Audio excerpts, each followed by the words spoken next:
IPL 2026లో భాగంగా ఉప్పల్ వేదికగా జరిగిన ఉత్కంఠభరిత పోరులో రాయల్ ఛాలెంజర్స్ బెంగళూరుపై సన్ రైజర్స్ హైదరాబాద్ 55 పరుగుల భారీ తేడాతో ఘన విజయం సాధించింది. బ్యాటింగ్, బౌలింగ్ రంగాల్లో అద్దరగొట్టిన హైదరాబాద్ జట్టు ఈ మ్యాచ్లో నెగ్గి 18 పాయింట్లు సాధించినప్పటికీ నెట్ రన్ రేట్లో వెనుకబడడం వల్ల పాయింట్ల పట్టికలో 3వ స్థానానికే పరిమితమైంది. మరోవైపు ఈ మ్యాచ్లో ఓడినప్పటికీ రాయల్ ఛాలెంజర్స్ బెంగళూరు పాయింట్ల పట్టికలో అగ్రస్థానంలోనే కొనసాగుతోంది.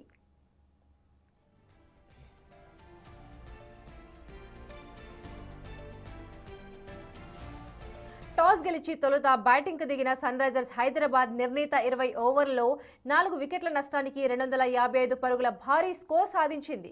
హైదరాబాద్ బ్యాటర్లలో ముగ్గురు హాఫ్ సెంచరీతో ఆర్సీబీ బౌలర్లపై విరుచుకుపడ్డారు. ఇషాన్ కిషన్ 79 పరుగులు, అభిషేక్ శర్మ 56 పరుగులు, హెన్రిచ్ క్లాసెన్ 51 పరుగులతో అద్దరగొట్టారు. మిగిలిన వారిలో ట్రావిస్ హెడ్ 26 పరుగులు చేయగా నితీష్ రెడ్డి 29 పరుగులతో నాటౌట్గా నిలిచాడు. ఆర్సీబీ బౌలర్లలో సలాం ధార్ 2 వికెట్లు పడగొట్టగా సుయాష్ శర్మ, కృణాల్ పాండ్యా చెరో వికెట్ తీశారు. ఆ తర్వాత 256 పరుగుల భారీ లక్ష్యంతో బరిలోకి దిగిన రాయల్ ఛాలెంజర్స్ బెంగళూరు నిర్ణీత 20 ఓవర్లలో 4 వికెట్లు కోల్పోయి 200 పరుగులు మాత్రమే చేయగలిగింది. లక్ష్యం పెద్దదైనప్పటికీ ఆర్సీబీ బ్యాటర్లు చివరి వరకు గట్టిగానే పోరాడారు.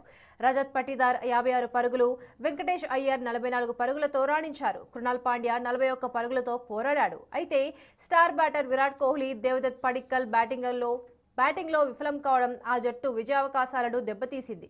సన్ రైజర్స్ బౌలర్లలో ఇషాన్ కిషన్ 2 వికెట్లతో రాణించగా షకీబ్ హుస్సేన్, ట్రావిస్ హెడ్ చెరో వికెట్ తీశారు.